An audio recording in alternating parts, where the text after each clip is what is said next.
যে একটা নতুন সরকার এসছে, সেখানে বিশেষ করে শিক্ষা মন্ত্রণালয় নিয়ে অনেকের ব্যাপক প্রত্যাশার জায়গা আছে, সেটা একটা।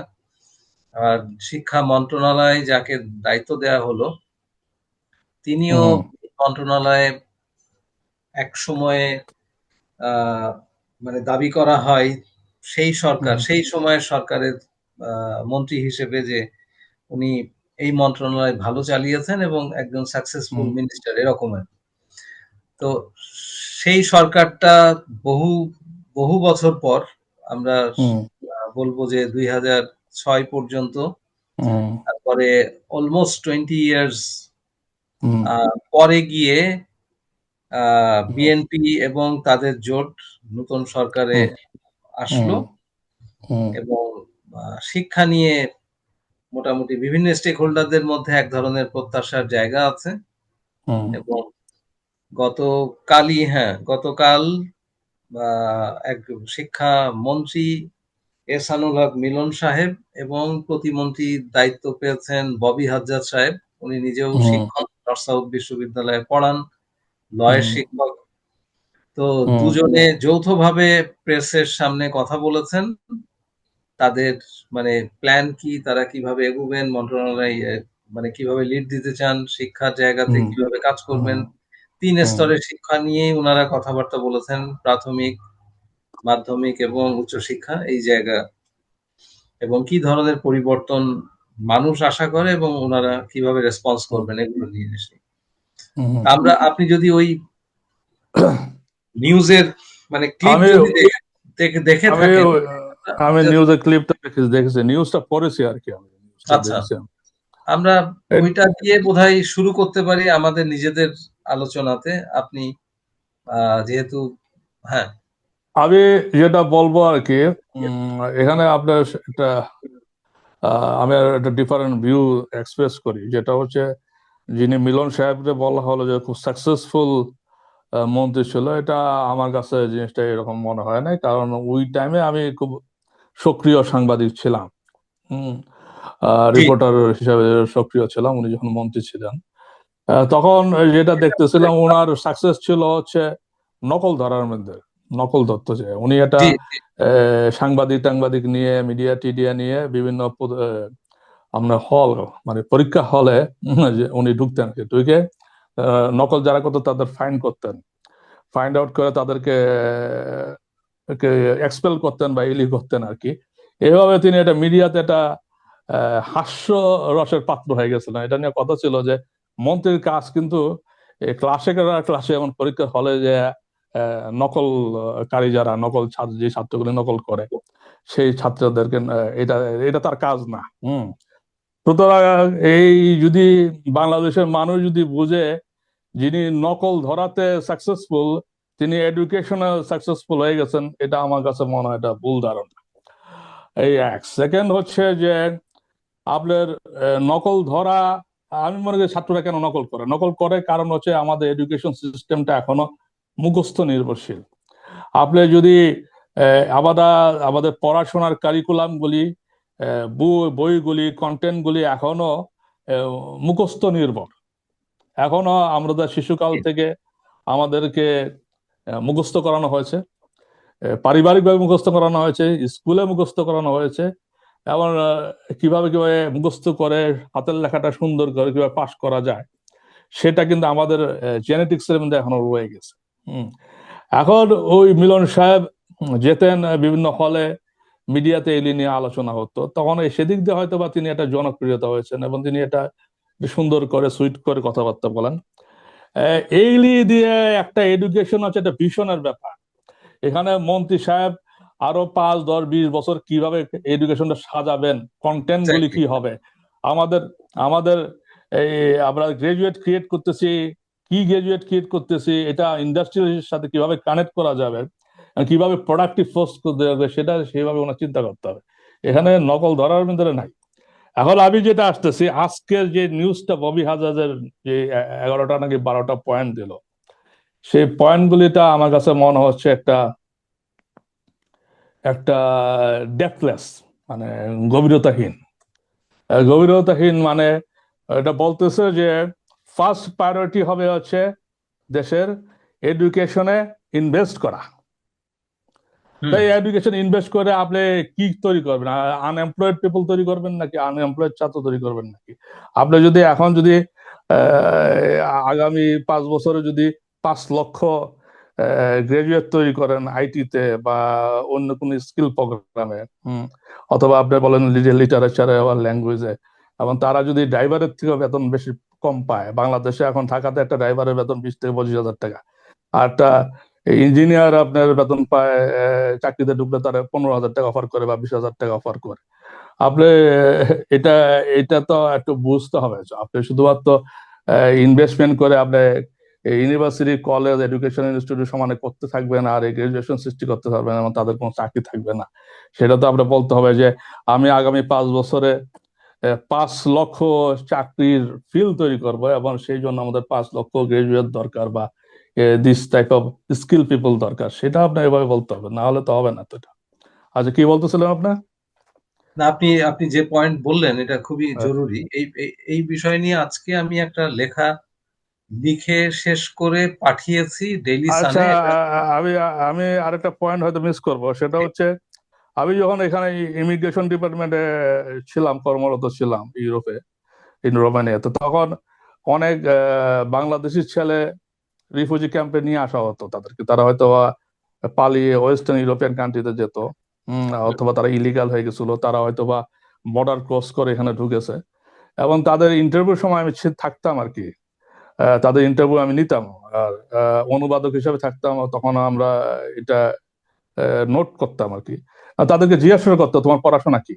তো এখানে আমি দেখলাম যে অনেক গ্রাজুয়েট ছেলে, মাস্টার ডিগ্রি হোল্ডার ছেলে এখানে বিভিন্নভাবে আকাশ পাড়ি দেওয়া হন বা ইলিগালি হোক লিগালি হোক এখানে ইউরোপে ঢুকতেছে।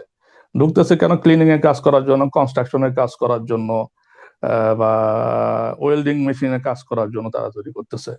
অর্থাৎ বাংলাদেশে আপনারা তার পিছনে বিয়ে তাকে মাস্টার ডিগ্রি হোল্ডার করার জন্য বা গ্রাজুয়েট করার জন্য যথেষ্ট টাকা খরচ করছে না, সেও খরচ করছে, সেও পরিশ্রম করছে, কিন্তু সে ফাইনালি কি করতেছে? সে ইউরোপে আসার জন্য পাগল হয়ে যেতেছে, কামলা কামলা কাজ করার জন্য পাগল হয়ে যাচ্ছে। তার ওইটা তো অপশন নাই, সে চাকরি পায় নাই। আমি তারা জিজ্ঞেস করলাম যে তুমি 7 থেকে 12 লাখ টাকা তারা খরচ করে এভারেজ এই ইউরোপে আসার জন্য। হম কেউ কেউ 15 লাখ টাকা খরচ করে। তাহলে আমি বললাম যে তোমার তো শিক্ষা আছে এবং তোমার 7 থেকে 12 লাখ টাকা, 14 লাখ টাকা খরচ করলা, তুমি এই টাকাটা দিয়ে তো তুমি একটা ভালো কিছু করতে পারতে হবে বাংলাদেশে। তারা বলে যে না, আমাদের তো এই টাকা তো সিকিউরিটি নাই, না আমরা কিভাবে এই টাকাটা কোথায় ইনভেস্ট করব? দোকান করলে দোকান চলবে, ব্যবসা করলে ব্যবসা চলবে, আমরা কি এটার এগেনস্টে লোন পাবো? চাকরি নাই। সুতরাং আপনি যেভাবে গ্রাজুয়েট তৈরি করতেছে সেইভাবে আমাদের দেশে আনএমপ্লয়মেন্ট তৈরি হচ্ছে না। আর আমাদের ডক্টর মোহাম্মদ ইউনূস আপনার দারিদ্রতা বিমোচন নিয়ে কাজ করে উনি ওয়ার্ল্ড ফেমাস হয়েছেন, কিন্তু ওনার থাকাকালীন সময় বেকারত্ব আরো বেড়েছে এবং মানুষ আরো দরিদ্র হয়েছে। ওকে, বলেন। আনএমপ্লয়মেন্টের কথাই যেহেতু বললেন, এই হুম, আনএমপ্লয়মেন্টের সমস্যা তো আর শুধু এমন না যে ইন্টারিম সরকারের সময় থেকে আনএমপ্লয়মেন্টের অবস্থা এরকম। হুম, আনএমপ্লয়মেন্ট তো আরো বিগত সরকারের হুম, শেষ মেয়াদে আনএমপ্লয়মেন্ট আসলে মানে খুবই একটা অ্যালার্মিং জায়গায় গিয়ে ঠেকেছে, হুম, যেটাকে আমরা বলছি জবলেস গ্রোথ। মানে হুম, এর আগের ইন্টারিম সরকার আসার আগে থেকেই জবলেস হুম, গ্রোথ এই টার্ম কিন্তু আমরা প্রচুর পরিমাণে শুনেছি, মিডিয়াতে প্রচুর লেখালেখি হয়েছে যে ডেভেলপমেন্ট হচ্ছে কিন্তু এমপ্লয়মেন্ট নাই, এবং হুম, সেটাকে বলা হচ্ছে যে জব স্কেয়ার্স ইকোনমি বাংলাদেশে হুম, দাঁড়িয়েছে এবং জবলেস গ্রোথ হচ্ছে। প্রচুর হুম, ইউনিভার্সিটি, এবং আপনি জানবেন যে বর্তমানে ইউনিভার্সিটির সংখ্যা 170। এর মধ্যে আপনার 60 হচ্ছে প্রায়, হ্যাঁ 60 বা 58 পাবলিক ইউনিভার্সিটি, এবং 112টা বা 115টা আপনার প্রাইভেট হুম, ইউনিভার্সিটি। এর হুম, মধ্যে আরো কয়েকটা নতুন পাইপলাইনে আছে, তারা হয়তো অনুমোদন পেয়ে যাবে। তো এইটা হুম, যদি হয় অবস্থা, এবং আমরা এটাকে বলছি যে ম্যাসিফিকেশন অফ ইউনিভার্সিটিজ, বাংলাদেশে হুম, ইউনিভার্সিটির যে গ্রোথ, এবং হুম, সেটা একটা মাশরুম গ্রোথ হয়ে গেছে। এবং হুম, এর মধ্যে এই মাশরুম গ্রোথ এর আগের সরকারের সময়েই মাশরুম গ্রোথটা আসলে হয়েছে। একটা হুম বিরাট অংশ পাবলিক ইউনিভার্সিটি এবং একটা আপনি হুম জানবেন যে একটা স্লোগানই তৈরি হয়েছিল যে জেলায় জেলায় বিশ্ববিদ্যালয় হবে হুম এবং জেলায় জেলায় বিশ্ববিদ্যালয় করার প্রক্রিয়াতেই আসলে এগিয়েছে এবং হুম পাবলিক ইউনিভার্সিটি গুলো পরে গিয়ে আমরা দেখলাম যে জেলায় জেলায় বিশ্ববিদ্যালয় করার পেছনের মানে আসলে হুম কারণ কি হুম এবং কারণ হিসেবে আমরা দেখলাম যে এইটা এক ধরনের মানে রিহ্যাবিলিটেশন প্রজেক্টের মতো আর কি। মানে হুম এমপিরা বলছে যে আমার জেলায় বিশ্ববিদ্যালয় লাগবে, মন্ত্রী হুম বলছে আমার জায়গায় আমার জেলায় একটা মেডিকেল কলেজ লাগবে।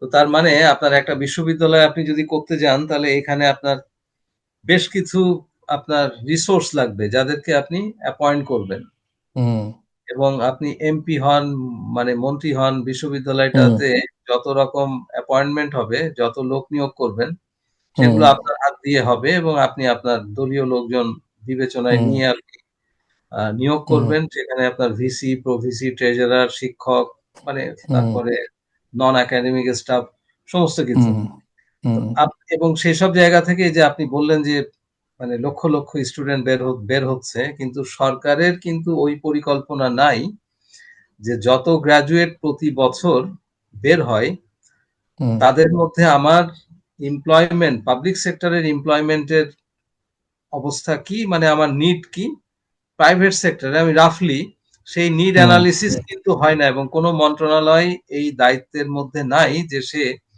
প্রতি বছর তার এত লক্ষ গ্রাজুয়েট বের হচ্ছে হুম এত এত হাজার ডাক্তার এত হাজার ইঞ্জিনিয়ার এত হাজার আপনার আইটি গ্রাজুয়েট তারপরে স্টেম এডুকেশন থেকে বেরোচ্ছে এত গ্রাজুয়েট এবং হিউম্যানিটিজ আর্টস তারপর সোশ্যাল সায়েন্সেস এবং আমার আসলে বিভিন্ন মানে পাবলিক সেক্টরের জব ক্রিয়েশনের অবস্থা কি এবং প্রাইভেট সেক্টরের রাফলি কিরকম এ ধরনের হুম কিন্তু কোনো ম্যাপিং নাই আপনি যেটা বললেন মানে সরকারের কাছে কোনো ডেটা নাই কিন্তু তার হুম মানে হচ্ছে মানে এই পরিমাণে গ্রাজুয়েট বের হচ্ছে কিন্তু এদের প্লেসমেন্ট কিভাবে হবে এবং এদের মধ্যে আপনি কত পার্সেন্ট স্কিলড গ্রাজুয়েট হিসেবে আপনি বাইরে যাওয়ার সুযোগ তৈরি করে দিবেন যেটা আপনি বললেন যে আপনি হয়তো মাস্টার্স করছেন এমবিএ পর্যন্ত এখন আপনি দেখবেন যে প্রচুর এমবিএ আছে এমবিএ ডিগ্রি নিয়েও আপনি চাকরি পাচ্ছেন না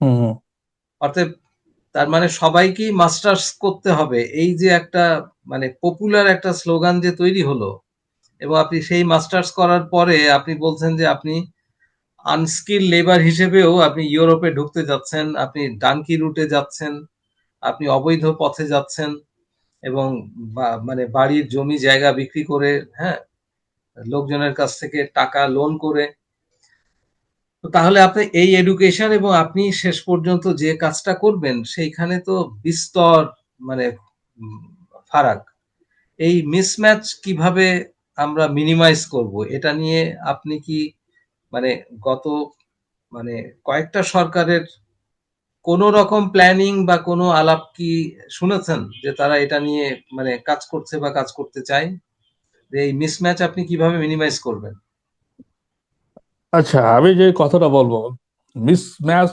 মিনিমাইজেশন এটা আমি খুব বেশি একটা পজিটিভ না এই বিষয়ে এটার জন্য ইজিলি এটা আনসার দেওয়া ঠিক হবে না মিনিমাইজ কথাটা খুবই সহজ কথা কিভাবে মিনিমাইজ করবেন কিন্তু ইটস ভেরি ডিফিকাল্ট কিন্তু আমি যেটা বলতে পারবো প্রবলেমগুলি আইডেন্টিফাই করা খুব ইম্পর্টেন্ট প্রবলেমগুলি যদি ক্লিয়ার হয় এবং ওই জায়গায় যদি আপনার মাইন্ডসেট গুলি যদি চেঞ্জ করতে পারেন তাহলে আপনার সলিউশনগুলি বের হবে এবং সলিউশনগুলি সহজ হবে এবং সলিউশন দিকে যাবে আমাদের যারা জনপ্রতিনিধি যারা গ্রাম পর্যায়ে বলেন ইউনিয়ন পর্যায়ে ডিস্ট্রিক্ট পর্যায়ে শহর পর্যায়ে বা এমপি চেয়ারম্যান সাহেবরা যারা আছেন তাদের একটা স্টেরিও টাইপ একটা চিন্তা আছে যে মসজিদ করতে হবে মাদ্রাসা করতে হবে মক্তব করতে হবে কলেজ করতে হবে ইউনিভার্সিটি করতে হবে কারণ তারা মনে করেন যে এই কাজগুলি হচ্ছে তাদের কাজ এবং এই কাজগুলির মাধ্যমে তারা একটা পপুলারিটি নেন কিন্তু তারা কখনো ডিমান্ড অ্যানালাইসিস করেন হম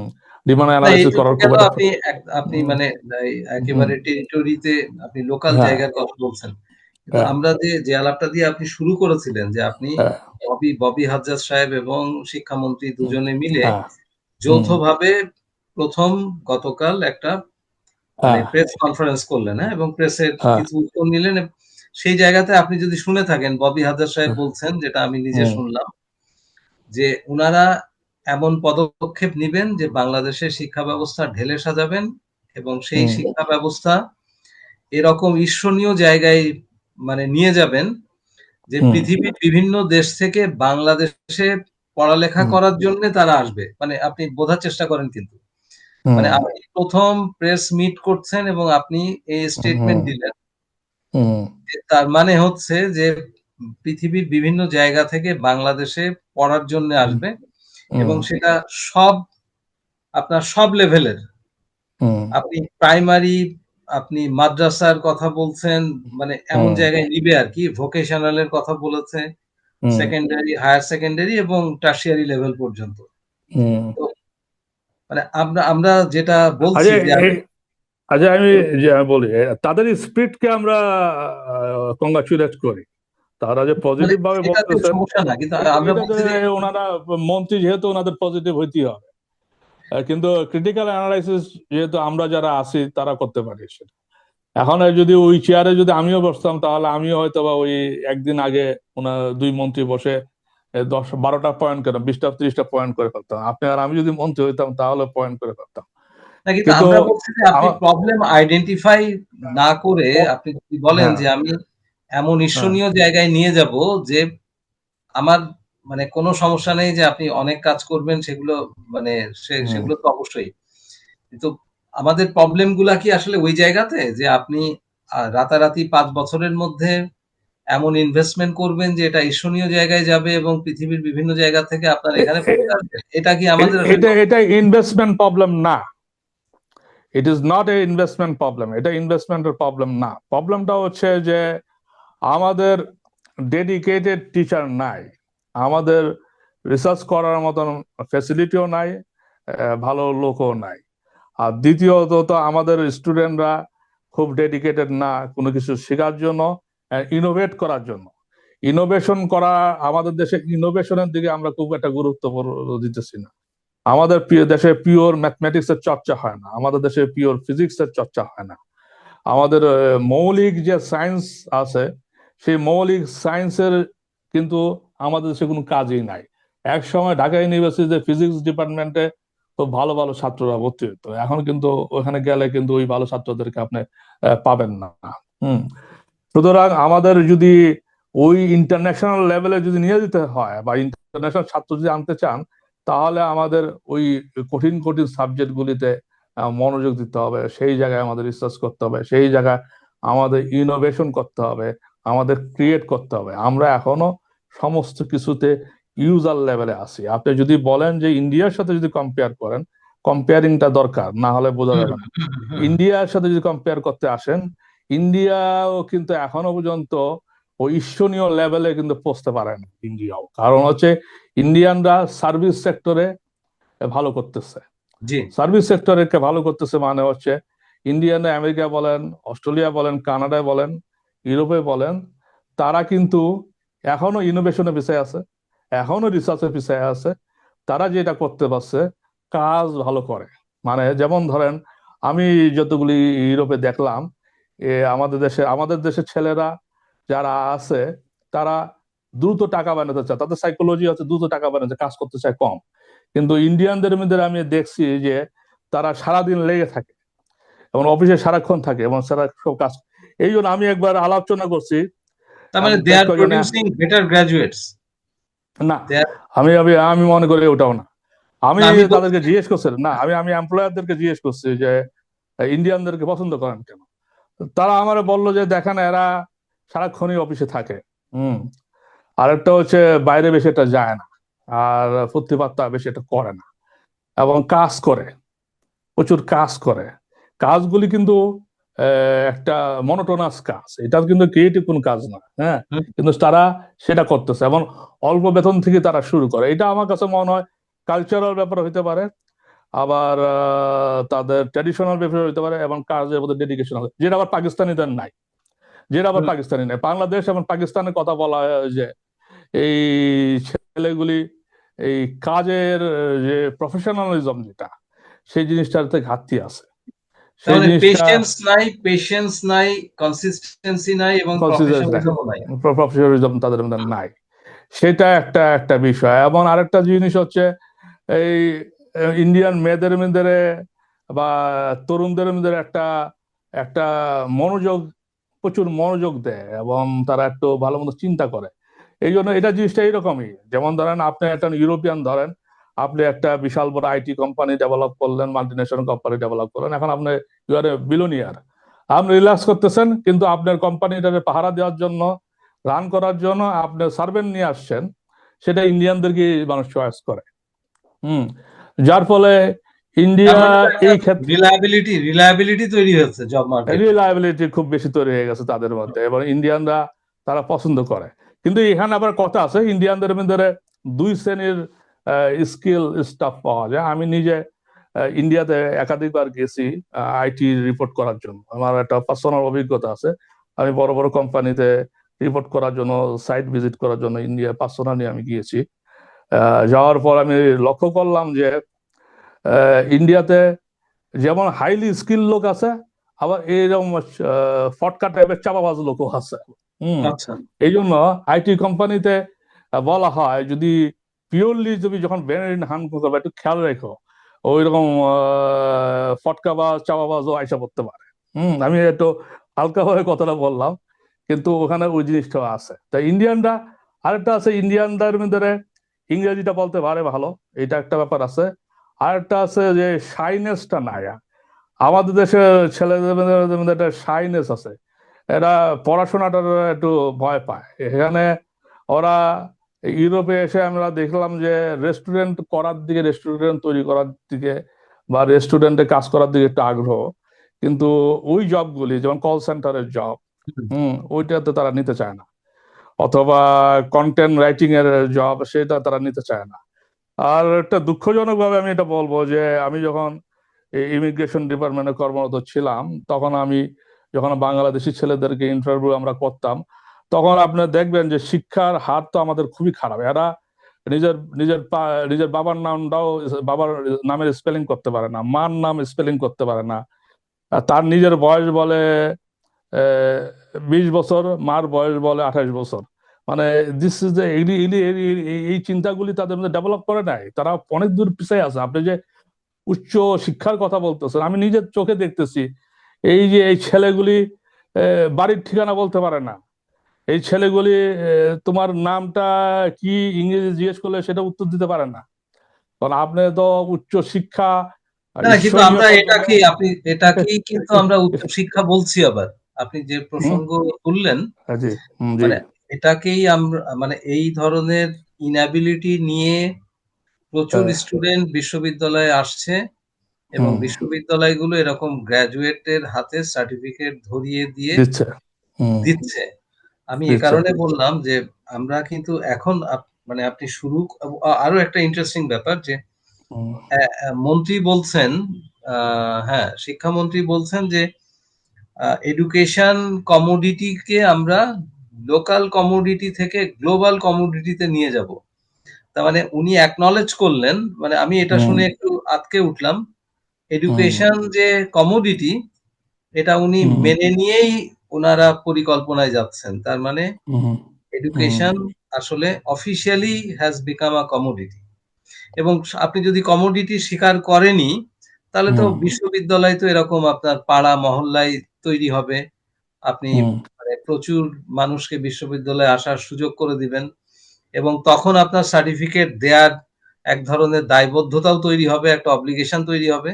আপনি যেহেতু অ্যাডমিশন মানে করিয়েছেন তাকে, তাকে তো হুম। আপনি সার্টিফিকেট প্রডিউস করবেন, হ্যাঁ? তো সেটাই যদি এদিকে হয়। আপনার আপনার কথাটা যেটা বলতেছে, এটা হচ্ছে প্রবলেম। কমোডিটি হিসাবে এডুকেশনটা নিলে এটা এটা ইটস এ ভেরি রিস্ক। কিন্তু আমার দৃষ্টিতে পড়াশোনা কিন্তু আপনার সলভেন্ট লোক, যার টাকা পয়সা আছে, তার বাপের টাকা আছে, এবং ছেলেকে মানে হায়ার প্যাট্রোনাইজ করতে। এডুকেশন, আমরা কিন্তু আলাপটা করছি হায়ার আচ্ছা। এডুকেশনের জায়গাতে। হ্যাঁ, মানে আচ্ছা, হ্যাঁ, হ্যাঁ, হায়ার হ্যাঁ। হুম। এডুকেশন তো আর কমোডিটি হতে পারে না। আপনি যদি বলেন এই যে আমরা স্কিল, সেমি স্কিল বা আনস্কিল ওয়ার্ক ফোর্স এর কথা যে বলছি, আপনি আমার একটা আসলে লেভেল না বাংলাদেশে আসলে আসলে কি ধরনের হুম, স্কিল ওয়ার্কফোর্স দরকার বলেন? সবার কি মাস্টার্স ডিগ্রি থাকা জরুরি? আমরা আলাপটা যদি এইখানে একটু ন্যারো আচ্ছা, ডাউন করি। আমি আমি এই জায়গায় বলি তাহলে মাস্টার ডিগ্রি সবার থাকা প্রয়োজন নেই, কারণ আমি এই জায়গায়, আমি যে জায়গায় ইউরোপে থাকি, ইউরোপে আমি দেখলাম যে অধিকাংশ ছেলে মেয়েদেরই মাস্টার ডিগ্রি নেই। এবং এখানে মাস্টার ডিগ্রি অথবা পিএইচডি করে, মাস্টার ডিগ্রি করে পিএইচডি করে যারা একটু এডুকেশনাল ফিল্ডে যায় বা একটু বড় ইউনিভার্সিটিতে জয়েন করতে চেষ্টা করে, তারাই থিঙ্ক করে। ট্যাঙ্ক বা কিন্তু গবেষণা, জি। গবেষণা করে যারা, তারাই তারাই মাস্টার ডিগ্রি এবং পিএইচডির দিকে যায়, আদারওয়াইজ অন্যরা পিএইচডি দিতে যায় না। এখন আমি এখানে দেখছি ক্লাস 8 পাস ছেলেও আমি এখানে দেখছি ইউরোপিয়ান, তার ওয়াইফ মাস্টার ডিগ্রি। এটা নিয়ে কোনো সমস্যা নাই। এটা হুম কোনো হুম সমস্যা নাই, এবং তারা কাজ ভালোই করতেছে। তারা খুবই স্কিল এবং খুব আন্ডারস্ট্যান্ডিং খুব ভালো। আমাদের দেশে একটা সোশ্যাল স্ট্যাটাস ডেভেলপ করছে, কেউ গ্রাজুয়েশন না হলে, মাস্টার ডিগ্রি না হলে তার বিয়ে করতে সমস্যা হয়, তার সোসাইটি গ্রহণযোগ্যতা বাড়ে না, এই ধরনের একটা বিষয়গুলি আছে। কিন্তু আমাদের ইউরোপে দেখা গেছে যে, আমার কাছে মনে হচ্ছে যে এই জিনিসটা, এই দুই মিনিস্টারই টেকনোলজির ডেভেলপমেন্ট আর ইভলভমেন্টটা এখনো বুঝতে পারে নাই। কারণ হচ্ছে ডিগ্রিটা অবসোলেটেড হয়ে যাবে আগামী 5-10 বছরের মধ্যে। ডিগ্রি বলতে কোনো কিছু থাকবে না, এটা আমার প্রেডিকশন। না এটা না আপনি না, আপনি যদি এই জায়গাতে একটু আরেকটু যদি একটু ইলাবোরেটলি বলেন, কারণ আমি এই আলাপটাতে আসতে চাই। আমি এটা নিয়ে একটা ইলাবোরেট লেখা আমি লিখেছি যে, ইলাবোরেট আমি করতেছি এই জন্যই যে, এখানে কিছু কিছু কোম্পানি আছে, ইউরোপের কিছু কিছু কোম্পানি আছে, তারা এখন আর আপনাকে জিজ্ঞেস করেন না আপনি কি পাস করছেন এবং কোথা থেকে পাস করছেন, এটা এখন তারা জিজ্ঞেস করে না। এবং তারা সার্টিফিকেটও দেখতে চায় না, সিজিপিও দেখতে চায় না, সার্টিফিকেট জি। সার্টিফিকেট দেখতে চায় না। খালি দেখতে চায় হচ্ছে আপনি এখানে ওয়ার্ক পারমিটটা আছে কিনা, আপনি লিগালি এখানে কাজ করতে অ্যালাউ কিনা, সেটাই দেখতে চায়। আরেকটা হচ্ছে যে তারা যখন 3 মাস এটা প্রভিশনাল পিরিয়ড দিয়ে দেয়, এই 3 মাসের প্রভিশনাল পিরিয়ডে যদি আপনি কাজ করতে পারেন, তাহলে তার কন্ট্রাক্টটা 1 বছর, 2 বছর, 6 বছরের জন্য করে। আরেকটা হচ্ছে আপনি আগে কোথায় কাজ করছেন সেটা খুব ইম্পর্টেন্ট তাদের কাছে, আপনি 2 বছর কি ওই জায়গায় কাজ করছেন কিনা। আরেকটা হচ্ছে যে এই কিছু কিছু জিনিস তাদের ইন হাউস ট্রেনিং আছে কিছু কিছু জায়গায়, তারা হুম। ইন হাউস ট্রেনিং গুলি দিয়ে তাদেরকে তাদের কাজের জন্য উপযোগী করে নেয়। এখন আর ইউরোপে ওই আপনি হার্ভার্ডে পড়াশোনা করছেন নাকি জগন্নাথে পড়াশোনা করছেন, এগুলি কেউ জিজ্ঞাসা করে না। এখানে তারা প্রথমে তারা ওই যার ইন্টারভিউ নেয় তার সাথে বসে, বসে তার আলোচনা তার আইকিউ লেভেলটা দেখে, তার অতীতের কাজগুলি দেখে এবং তার অ্যাসাইনমেন্ট দিয়ে দেয়। এখন আপনি যেটা বলতেছেন যে ফ্রেশ গ্রাজুয়েট, বিশ্বমানের গ্রাজুয়েট, আমার মনে হয় এআই যেভাবে যাচ্ছে, এখন আপনি এআই সাথে কপ করতে পারবেন কিনা, ফাইট করতে পারবেন এক্স্যাক্টলি। কিনা, এটাই হচ্ছে বড় বড় একটা সমস্যা দাঁড়ায় গেছে আপনার। আপনার এখানে এখানে যারা আইটি কোম্পানি আছে, যারা কন্টেন্টের কোম্পানি আছে, তারা অধিকাংশই এখন চাকরি হারাচ্ছে। কারণ হচ্ছে এখন আগে যেমন চিঠিগুলি এখন এআই দিয়ে লেখা যায়, আপনি গ্রাফিক্স যারা কাজ করতো, ডিজাইন করতো, এগুলি এআই দিয়ে করা যায়। হ্যাঁ, সুতরাং এখন আপনার আরো ক্রিটিক্যাল অ্যাপ্রোচ নিতে হবে, যারা খুব বেসিক স্ট্রংলি চিন্তা করতে করতে পারে, ক্রিটিক্যালি চিন্তা করতে পারে, ক্রিটিক্যালি ইনোভেট করতে পারে, তাদেরই চাকরি থাকবে। আর আপনি ওই একটা গ্রামার কারেকশন করতে পারেন, একটা চিঠি লিখতে পারেন, আপনার মানে এটা আপনার দরকার নাই তার এখন আর। মানে এইটা তো দিস ইজ সিরিয়াস কনসার্ন, কিন্তু এইটা নিয়ে আমাদের এখানে কিন্তু এখনো পর্যন্ত এইটা মানে আরেকটা কনসার্ন আলাপের আপনার আমি বিষয়বস্তু বলতেছি, হয়নি। আপনি বাংলাদেশে আপনারা যারা ঢাকা শহরে ভালো প্রাইভেট ইউনিভার্সিটিতে পড়ান, তারা দেখবেন যে ছাত্ররা কিন্তু এখন 5-6টা এআই অ্যাপস ইউজ করে একসাথে। এক্স্যাক্টলি, এখন এক্স্যাক্টলি। এখন আপনি কোন লেখাটা চুরি করতেছে, কোন আর্টিকেলটা চুরি করতেছে, কিভাবে চুরি করতেছে, এটা আপনিও ধরতে পারবেন না, ট্যাগ করা যাবে না এখন আর। হুম হুম হম হুম। হ্যাঁ, সে 5 জায়গায় এটা দেয়, ইয়ে করে সে ওই জায়গায় একটা স্কিল ডেভেলপ করে ফেলতেছে। সুতরাং আমাদের গ্লোবালি এডুকেশন সিস্টেম আপনার অ্যাট রিস্কের মধ্যে আছে। সুতরাং এখানে ওনারা, আমার কাছে মনে হয় এই দুই মন্ত্রী সাহেবের উচিত ছিল শিক্ষাবিদদের সাথে বসা, এবং যারা টেকনোলজি বুঝে এবং ফিউচারিস্টিক চিন্তা ভাবনা, তাদের সাথে বসে তাদের রিকমেন্ডেশনে আমার মনে হয় এই ধরনের একটা বড় কথা বলা উচিত ছিল, কারণ ওনাদের একজন একজন টিচার, যদিও উনি বড় মাপের ওইরকম ন্যাশনাল লেভেল টিচার না, ববি হাজাজের কথা বলতেছি, সে নর্থ সাউথের একটা আমি যতদূর জানি বিজনেস অ্যাডমিনিস্ট্রেশন পড়ায় যতদূর শুনেছি। কিন্তু আমার কাছে মনে হয় না এটা একটা বাচ্চা মানুষের মতো অনেক কিছু পয়েন্ট ওনারা দিয়ে দিচ্ছে। এখন আমি মানে সরকার কি করবে সেটা তো মানে ভিন্ন তাদের বিষয়, আলোচনা, কিন্তু আমি বলছি যে বিষয়। মানে হ্যাঁ, আপনি যেটা বললেন এটা একটা ভালো প্রস্তাব যে তারা একটা এক্সপার্ট ওপিনিয়ন নেওয়ার জন্য অবশ্যই একটা কমিটি করতে পারে, কমিশন করতে পারে 5 বছরের, এই সরকারের 5 বছরের পরিকল্পনায় কি কি জিনিস রাখবে। হুম, আপনি হুম, আমরা যেহেতু we live in now in hmm, an age of artificial intelligence, hmm, এবং আর্টিফিশিয়াল ইন্টেলিজেন্সের মানে যে গতিতে এগুচ্ছে, মেশিন লার্নিং যে গতিতে এগুচ্ছে, আপনি যেটা বললেন যে অনেক হুম, ধরনের জব হুম, রিডান্ড্যান্ট হয়ে যাচ্ছে, এবং ইউরোপে হুম। প্রচুর, ইউরোপ আমেরিকার সবখানেই হুম। রিডান্ড্যান্ট হচ্ছে। এবং আমার তো মনে হয় 2035-এর মধ্যে বিশ্ববিদ্যালয়ের অনেক ডিগ্রি রিডান্ড্যান্ট হয়ে যাবে, আপনি যেটা বললেন। শুধুমাত্র ডিগ্রি না, কিছু কিছু ইউনিভার্সিটি এবং কলেজ এগুলিও অ্যাবলিশ হয়ে যেত। এবং ডাউনসাইজড হচ্ছে কিন্তু, এবং আমরা গান দেখছি হয়ে যে যাচ্ছে, অনেক অনেক বিভাগ কিন্তু বন্ধ হয়ে যাচ্ছে। বন্ধ তো হয়ে যেতে তারা পারে। বলছে যে আমার এই বিভাগের গ্র্যাজুয়েট তো আমার আসলে জব মার্কেটে লাগে না। আপনি লাগে যেটা না। বললেন যে আমরা সার্টিফিকেট দেখে যে আমরা আগে অ্যাপয়েন্ট করতাম, হুম, কোম্পানি বড় বড় মানে কর্পোরেশন এখন হুম, মানে যে কাজের জন্য আমি লোক নিব, রিক্রুট করব, হুম, হুম, সেই কাজটা সে পারে কিনা সেই হুম, অ্যাসেসমেন্ট হলেই তো হয়। মানে হুম, what is the use of মানে looking at your certificate and hmm, CGPA. হুম, মানে আপনার সিজিপিএ হাই, বাট আমি আপনাকে একটা কাজ দিলাম কিন্তু কাজটা আপনি হুম, ডেলিভার করতে পারলেন না। হুম। তো আপনার এই সার্টিফিকেট দেখে এবং সিজিপিএ দেখে তো আই এম নট কনভিন্স, তাই না, অ্যাজ অ্যান এমপ্লয়ার।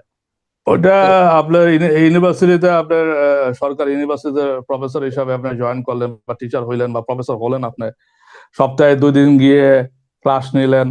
হ্যাঁ, সপ্তাহে 2 দিন নিয়ে এখনো 2টা ক্লাস কিন্তু নিলেন। আমরা এই এই স্টাইলেই কিন্তু বিশ্ববিদ্যালয় চালাচ্ছি, মানে চলছেও তাই। হ্যাঁ, আপনি আপনি আপনি বেতন পাচ্ছেন, ভালোই বেতন পাচ্ছেন, এবং সপ্তাহে 2 দিন আপনি ক্লাসে যাচ্ছেন, পড়াচ্ছেন, বেতন তুলতেছেন।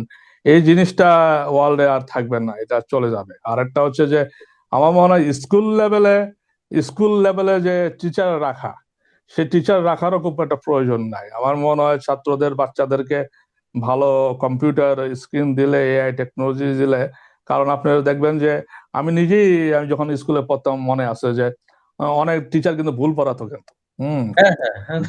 অনেক অনেক অনেক ভুল পড়াতো। আর আমরা তো ধরতে পারতাম না, বাচ্চা ছিলাম। হ্যাঁ, হ্যাঁ, হ্যাঁ। ভয়ে হুম, হুম, চ্যালেঞ্জ হুম। করার ট্রু, ট্রু, ইচ্ছা ট্রু। ছিল না। কিন্তু এআই কিন্তু আপনার ফ্যাক্টস এন্ড ফিগার কিন্তু ইনকারেক্ট দিবে না, বরঞ্চ যে কোনো কোশ্চেনের আনসার এআই দিতে পারবে। হুম।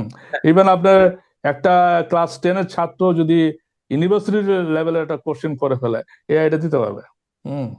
সুতরাং এবং সেটা সেটা তো সেটা অনেক অনেক স্টুডেন্ট তো করছে, মানে আমরা আমরা তো এখন দেখছি যে সেলফ লার্নিং অনেক বাড়ছে, দিস ইজ ট্রু। অনেক বাড়তেছে, অনেক বাড়তেছে, অনেক হ্যাঁ। বাড়তেছে, অনেক আমি নিউজ পেপার পার্সপেক্টিভে আমি বলবো, যেমন ধরেন আমরা যখন রিপোর্টার ছিলাম, রিপোর্ট লিখতাম, রিপোর্টটাতে ওটা গ্রামার ঠিক করতে আমাদের অনেকক্ষণ লেগে যেত, স্পেলিং হুম, ঠিক করতে অনেক সময় লেগে যেত। এআই এর মাধ্যমে আমরা এটা আধা সেকেন্ডে করে, কয়েক সেকেন্ডে, 20 সেকেন্ডে করে হুম। ফেলতে পারতেছি। তারপরে আমাদের একটা সমস্যা ছিল, এই রিপোর্টটা লিখে ডেস্কে কপিটা জমা দিতাম। কারণ কপি এডিটর সাহেব বা নিউজ এডিটর সাহেব কখন সন্ধ্যার সময় আসবেন, ওনারা 1 ঘন্টা 2 ঘন্টা বসে কাটাকাটি কাটাকাটি কাটাকাটি করে এগুলি ঠিক করতেছেন। এই যে সময়, হুম, হুম, সারাদিনের হুম। একটা কাজ, এটা এখন 1 মিনিটে সলভ করা যায়। হুম। সলভ করা যায়। এখন আমাদের এডিটোরিয়াল লেখা বা কপি এডিটরের জব থাকবে না। হুম। এখন প্রয়োজন বলে রিপোর্টারের জব থাকতে পারে আমার কাছে মনে হচ্ছে, কিন্তু কপি এডিটর, এডিটোরিয়াল লেখার জব থাকবে না। কারণ হচ্ছে এডিটোরিয়াল আপনি ব্রিফ দিয়ে এডিটোরিয়াল লিখে ফেলতে হবে। যেমন আমি নিজে এডিটোরিয়াল লিখতাম, হুম। এখন আমি আমি দেখি যে আমি পয়েন্টগুলি দিয়ে দিলাম, এখন আমি বললাম যে ওয়াশিংটন পোস্টে স্টাইল একটা এডিটোরিয়াল লিখে বলে এই পয়েন্টগুলির উপর করে, তো চমৎকার সে করে ফেললো। এটা আমাদের দেশে 2 লাখ টাকা বা 1.5 লাখ টাকা বেতন দিয়ে একটা একটা এডিটর ভাড়া করতে হতো। হুম। টিচিং এও এই জিনিসটা এসে এসে পড়তেছে এখন। এখন এআই সামনে রেখে, এটাও আমাদের জন্য অপরচুনিটি, আমাদের যিনি মন্ত্রী সে বলতেছেন যে ইনভেস্টমেন্ট বাড়ানোর কথা বলতেছেন, আমি ওনার জায়গায় হলে বলতাম ইনভেস্টমেন্ট কমাও, কারণ এআই এসে পড়তেছে, এআই এর মাধ্যমে আমরা কস্ট কেটে ফেলতে পারবো। হ্যাঁ, কিন্তু কথা হচ্ছে যে আমরা কারিকুলাম তো একটা বড় সমস্যা। সেই হুম জায়গাতে আমাদের মানে মানে আপনি তো কারিকুলামকে তো আপনাকে রিভিউ করতে হবে, আপডেট করতে হবে, মডার্নাইজ করতে হবে। আপনি এআই ইন্টিগ্রেশন লাগবে। মানে এখনো হ্যাঁ আপনি যেটা বললেন যে রোট হুম মেমোরাইজেশন চলছে, রোট হুম লার্নিং এর উপরেই, এবং ইনফ্যাক্ট আমাদের যে পরীক্ষা পদ্ধতি, বিশ্ববিদ্যালয় স্তরের পরীক্ষা পদ্ধতি এখনো পর্যন্ত খুবই কনভেনশনাল হুম পদ্ধতিতেই যাচ্ছে কিন্তু। যে হুম আপনি পুরোটাই এক ধরনের, আপনি রিটেন পরীক্ষা নিচ্ছেন, তার রিটেন পরীক্ষা যখনই নিচ্ছেন আপনি প্রশ্ন হুম মুখস্থ করছেন এবং উত্তর লিখছেন এবং আমরা হুম হুম মার্কস দিয়ে দিচ্ছি এবং সে সিজিপিএ নিয়ে বেরোচ্ছে। হুম প্রাইভেট বিশ্ববিদ্যালয়গুলোতে হয়তোবা না, হুম প্রাইভেট বিশ্ববিদ্যালয়গুলো অ্যাসেসমেন্টের জায়গা আধুনিক হুম করেছে, দিস ইজ ট্রু, যে তারা এটার মধ্যে প্রেজেন্টেশন রেখেছে, গ্রুপ ডিসকাশন হুম রেখেছে, হুম কোনো কোর্সে ভাইবা আছে, সেগুলোর আপনার প্রেজেন্টেশনের ডেমনস্ট্রেশন বা স্পিকিং স্কিল, সেগুলোর জিনিস আছে। কিন্তু বড় পরীক্ষা কিন্তু ওই মুখস্থ নির্ভর রিটেন এক্সাম, যেটা আপনি বললেন, এখানে আপনার নকলের তো আশঙ্কা আছেই। হুম তাছাড়া আপনি পুরো জিনিস মুখস্থ করেই জাস্ট, এখানে ক্রিটিক্যাল থিঙ্কিং নাই, ক্রিটিক্যাল থিঙ্কিং এর ডেমনস্ট্রেশনও নাই আসলে। হুম আমাদের আমরা যে ধরনের শিক্ষার্থী মোটামুটি এখন বিশ্ববিদ্যালয় স্তরে আসছে, ক্রিটিক্যাল হুম থিঙ্কিং এর মানে আলাপটাই আপনি হয়তো মানে খুব কম স্টুডেন্টের সাথেই করতে পারবেন। মানে সে ক্রিটিক্যাল থিঙ্কিংই বুঝে না মনে করেন, কারণ সে রেডিমেড প্রশ্ন চাই, রেডিমেড হুম উত্তর মুখস্থ করে হুম লেখার মতো প্রশ্ন পরীক্ষায় থাকবে কিনা ওইটার হুম নিশ্চয়তা চাই, বুঝছেন না? তাহলে আমরা এখন বলছি যে আপনি এআই দিয়ে তো ক্রিটিক্যাল থিঙ্কিং এর অনেক কাজই হয়, মনে করেন যে আপনি হুম ব্রেনস্টর্ম হুম করতেন আগে, যেটা আমরা হয়তো আগে ব্রেনস্টর্ম করতাম নিজে, সেটা আমি হুম এআই এর কল্যাণে হয়তো মানে হুম আমি কতটা ক্রিটিক্যালি চিন্তা করতে পারি সেটা যদি ইনপুট যদি দেই আমি, হুম এআই তো আমাকে অর্গানাইজ করে দিচ্ছে না, আপনি যেটা বললেন, হুম হুম পুরো জিনিস অর্গানাইজ করে দিচ্ছে। তো হুম সেই অর্গানাইজেশনের জন্যও তো আমার তো ক্রিটিক্যাল থিঙ্কিং লাগবে। মানে আমি আসলে এআই এর কাছ থেকে কতটুকু পাইতে চাই, না? ওই আচ্ছা স্তরে, একটা হুম ওকে ওই বলেন স্তরের আপনার। থিঙ্কিং ও কিন্তু নাই, ওই স্তরের থিঙ্কিং ও কিন্তু মানে হচ্ছে না। সেটা আমার কাছে একটা আমাদের দেশের শিক্ষা বৈষম্যটা কিন্তু আরেকটা বড় কারণ হচ্ছে আমাদের দেশে এডুকেশনটা হচ্ছে তিনটা মিডিয়ার মাধ্যমে, একটা হচ্ছে বাংলা, ইংলিশ অ্যান্ড আরবি। মাদ্রাসা background, Bangla background, English background. আমার দৃষ্টিতে আমি যেটা মনে করি অনেকদিন বাংলাকে ধরে। আবার আমরা আরেকটা হাইব্রিড মডেল করেছি, সেটা আবার English version, national curriculum, medium আচ্ছা অফ হ্যাঁ, ইনস্ট্রাকশন। হ্যাঁ, আমি কিছু কিছু স্কুল এভাবে পড়ায়, হ্যাঁ। কিন্তু আমার কাছে মনে হয় সরকার কনসিডার করা উচিত শিক্ষা, আমার মনে হয় একটা মিডিয়ামে আসা যাওয়া উচিত। কারণ ধরেন মিডিয়াম হবে বাংলা, হ্যাঁ, ইংরেজি থাকবে, আরবি থাকবে। কেউ যদি স্পেশালাইজেশনে যেতে চায় সে পরবর্তীতে স্পেশালাইজেশন আরবিতে যেতে পারে, ইংরেজি যেতে পারে। কিন্তু আমাদের দেশে যে এই যে বৈষম্য, একটা মাদ্রাসা গ্রুপ, একটা হুম, বাংলা হুম। গ্রুপ, একটা ইংরেজি গ্রুপ, এই তিনটা গ্রুপ কিন্তু কর্মক্ষেত্রে যে কিন্তু তাদের মধ্যে কনফ্লিক্টিং হয়, তাদের মাইন্ডসেটটা ডিফারেন্ট হয়, ভীষণভাবে। অ্যাডজাস্ট করে ভীষণভাবে। আমি যে জায়গায় কর্মরত ছিলাম এবং সমাজের সেখানে আমরা অস্থিরতাও, এই যে কালচারাল হারমোনি কিন্তু ভীষণভাবে নষ্ট হচ্ছে। নষ্ট হয়, নষ্ট হচ্ছে। এই জন্য আমাদের দেশের এক এডুকেশন, এক মিডিয়াতে যাওয়া উচিত। হ্যাঁ, আরবি বলেন, ইংলিশ বলেন বা অন্য কোনো ল্যাঙ্গুয়েজ বলেন, সেগুলি থাকবে। আর স্পেশালাইজেশনের পরবর্তীতে সে ইন্টারমিডিয়েট পাস করে যাবে। যেমন ধরেন এই ইউরোপেও আছে, ইউরোপে কেউ যদি ধর্ম পড়তে চায় ধর্মের জন্য আলাদা ইউনিভার্সিটি আছে। কিন্তু সেটা তারা একটা সার্টেন টাইমের পরে একটা 12টা স্তর ক্লাস পর্যন্ত সবাই একই জিনিস পড়বে, জি। একটি একটি যায়। হ্যাঁ। কিন্তু কিন্তু তারপরও আপনি যদি এখন যদি ভ্যাটিকান সিটির দিকে খেয়াল করেন, প্রত্যেকটা যাচক কিন্তু ধর্মীয় ব্যাকগ্রাউন্ড আছে বা সায়েন্স ব্যাকগ্রাউন্ড আছে। হুম আচ্ছা। এরা কিন্তু প্রত্যেকেরই কিন্তু একটা সায়েন্স ব্যাকগ্রাউন্ড আছে। হুম তারা কিন্তু এই জন্য দেখবেন এই কট্টরতা বা ফ্যানাটিকিজম তাদের মধ্যে খুব একটা নাই, তারা কিন্তু সমস্ত কিছু অ্যাকসেপ্ট করতেছে। সুতরাং আপনি একটা ছেলেকে শিশু অবস্থাতে ধর্ম শিক্ষা দিতে দিতে দিতে দিতে হুম, হুম। একদম যার আমার কোনো কাছে মনে হয় মেটেরিয়াল এবং প্র্যাগম্যাটিক কোনো ধারণাই নাই। হ্যাঁ, তা নাই। মানে আপনি সেখানে তার পুরোটাই তার পুরোটাই পুরোটাই এখানে আমি যতগুলি প্রিস্টের সাথে আলাপ করছি, জি, প্রত্যেকটা প্রিস্টেরই আমি দেখলাম যে certain level of science education তাদের মধ্যে আছে। হম এটাও কিন্তু আমাদের চিন্তা করা জরুরি। আমরা এক্স্যাক্টলি, কিন্তু খুবই জরুরি, বিজ্ঞানের জরুরি, খুবই বিজ্ঞান খুবই এডুকেশন জরুরি। খুবই হ্যাঁ, জরুরি। এবং টেকনোলজি আর বিজ্ঞানের মধ্যে পার্থক্য আছে। আমরা কিন্তু বিজ্ঞান পড়লে আপনি বলেন ফিজিক্স বলেন, কেমিস্ট্রি বলেন, বায়োলজি বলেন, এগুলি বলে চিন্তার আউটলুক কিন্তু ডেভেলপ হয়। আর টেকনোলজি পড়লে কিন্তু আপনার চিন্তাটা কিন্তু আপনি কিন্তু ব্ল্যাক অ্যান্ড হোয়াইটের মধ্যে থাকেন। আপনার এক্স্যাক্টলি। ব্ল্যাক না, অ্যান্ড আপনি তো হোয়াইটের মাঝখান পুরো মেশিন মেশিন নির্ভর চিন্তা করছেন। মেশিন আপনার এই ব্ল্যাক অ্যান্ড হোয়াইটের উপরে যেতে পারবেন না বা মাঝখানে যেতে পারবেন না, হুম, হুম। আপনি বলবেন yes or not. Hmm true. এই জন্য দেখা যায় যে আপনার ওয়ার্ল্ডে যতগুলো টেরোরিস্ট দেখা গেছে আর কি, টেরোরিস্ট এরা দেখা গেছে প্রত্যেক এরা কিন্তু সব টেকনোলজি টেকনোলজি পড়াশোনা। Engineering engineering background, engineering background. Exactly, engineering and technology. জি।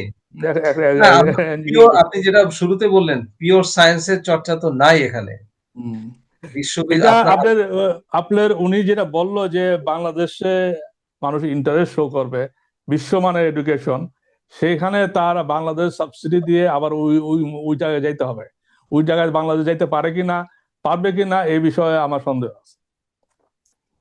হ্যাঁ, কিন্তু আমরা বিশ্ববিদ্যালয়গুলো এখন মানে যেভাবে ফ্লারিশ করেছে, হুম, সেটা কিন্তু পুরোটাই শুধুমাত্র স্টেম এডুকেশনের উপরেই। মানে আপনি শুধু আচ্ছা। ইঞ্জিনিয়ারিং, টেকনোলজি হুম এবং কম্পিউটার সায়েন্স, হুম আপনি পিওর সায়েন্সের, আপনি হুম কেমিস্ট্রি বললেন, ফিজিক্স বললেন, হুম হ্যাঁ, হুম হুম থিওরিটিক্যাল ফিজিক্স বললেন, পিওর এবার ম্যাথস বললেন, ফিলোসফি, এবার হ্যাঁ, ফিলোসফি এটা খুব গুড সাবজেক্ট, খুব স্ট্রং এবং সাবজেক্ট। খুবই জরুরি সাবজেক্ট। আপনি জরুরি ফিলোসফির সাবজেক্ট। আলাপ, হুম ফিলোসফি তো আমি তো মনে করি যে সব প্রোগ্রামের, সব ডিসিপ্লিনেরই একটা ইন্টিগ্রেটেড কোর্স হিসেবে মানে থাকা উচিত। থাকা উচিত না? হুম যেটার কারণে আমাদের দৃষ্টিভঙ্গি এত বেশি কম্পার্টমেন্টালাইজড হচ্ছে, এবং হুম আমরা আইটি তে পড়ছি, আমি শুধু মেশিনই বুঝছি। মানে এখানে আর হুম হিউম্যানিস্ট কোনো হুম অ্যাপ্রোচ নাই, এবং হিউম্যান হুম স্কিলস গুলা কিন্তু সবগুলাই কিন্তু খুবই বিপন্ন অবস্থায় গেছে। হুম মানে আপনি শুধু মেশিন জানেন, এবং হুম আপনি মানে আমরা সাকসেসের মানে মানে খুব শর্টকাট ওয়ে ঠিক করে ফেলেছি আরকি। হুম আপনি মানে টেকনোলজি শিখবেন, মেশিন লার্নিং শিখবেন, আপনি হুম একটা ভালো জব পাবেন, আপনি সাকসেসফুল হয়ে গেলেন। এবং আরেকটা জিনিস আপনাকে আমি একটু জানাই রাখি, যখন আমি দেশে ছিলাম, আইটি সেক্টর নিয়ে যখন কাজ করতাম, এই মানুষদেরকে ধরে ধরে আইটি শিখিয়ে দেওয়া কয়েকটা প্রজেক্ট বাংলাদেশে ছিল বিগত সরকারের আমলে।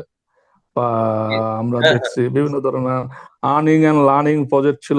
হুম এবং বিভিন্ন লোকদের কালেক্ট করে আইটি শেখানো হইতো, এবং আবার ওখানে আবার কোশ্চেন দাঁড়ালো যে আইটি শিখতে গেলে আবার ইংরেজি জানতে হয়।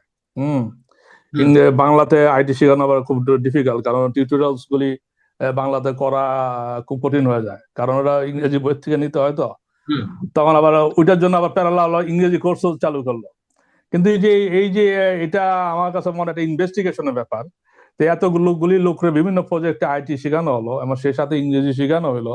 হ্যাঁ এটা কি হইলো, এটা আনা বেনিফিটটা কি, আমরা কি বেনিফিটটা পাইলাম, এই টাকাগুলি কারা খাইলো, এমন টাকাগুলি কোথায় গেল, এটা কিন্তু একটা জানার বিষয়। কারণ এই জায়গাটা এটা তো একটা ইনভেস্টমেন্ট, বড় একটা ইনভেস্টমেন্ট হয়েছে এই জায়গায় আমাদের অবশ্যই, দেশে। সমাজে স্পেশালি অবশ্যই। Learning and learning and earning.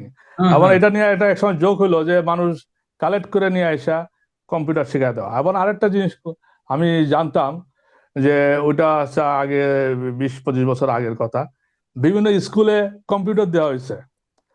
হ্যাঁ কিন্তু কম্পিউটার খোলা হইতো না, কম্পিউটার খোলা হইতো না।